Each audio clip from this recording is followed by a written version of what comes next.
everyone, welcome to Wisdom Squared. It's June 26, 2017, and I'm just going over a couple of articles that were on Zero Hedge, constantly bringing up Illinois and their unfunded liabilities.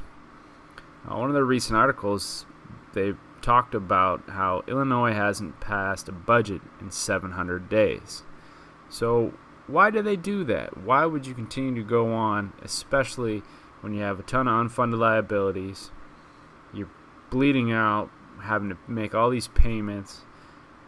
Well, the reason is if they don't pass a budget, they get strapped onto the old budget that they had, and their old budget is going to be more lucrative than if they were to pass a budget, because they want to become more fiscally sound if they pass a new budget. So that is the reason why they're not doing it. Other interesting parts of the article is they talk about that their credit rating is one step away from junk status. So who's going to buy their bonds? Who wants anything to do with Illinois when they're just completely and totally bust? They can't afford to make their payments, and they have unfunded liabilities over $130 billion. So that's the type of situation that Illinois is looking at. I went to illinoispolicy.org, and they spend $39 billion a year, and that is going to be 5 more than all their revenues put together. So every year that goes by, they get deeper and deeper into debt, and that doesn't include all these new firefighters, all these new cops, all these government workers, more and more stress on the system that are going to be going into the system when they retire.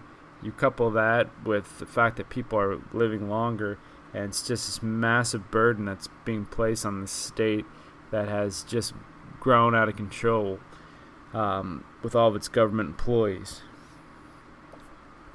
Illinois has the highest property tax in the nation. The highest property tax. Now, you would think places like California would have that wonderful title, but no, it's lovely Illinois.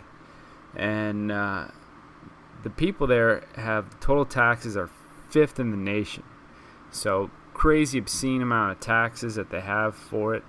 And guess what? Some of the politicians are calling for another tax hike, because that's what makes sense. You tax and tax and tax the people until eventually you end up bleeding a rock. When they do things like this, you start having wealth leave the state. So if you have a nice home, a nice piece of property, and you're paying the highest already in property taxes, and they want to burden you with more and more taxes, toll road taxes, higher taxes for gas, I mean, you name it, taxes on cigarettes, alcohol, whatever their take is, people pick up and they move to these places that are more friendly. That's why you have a ton of people going to Florida, a ton of people going to Texas. It's an inflow. You know, you got people going to Colorado, all sorts of different spots. And you couple this with a recession, like one of the biggest recessions I think we're ever going to have is upcoming. You could even say it's going to be a depression.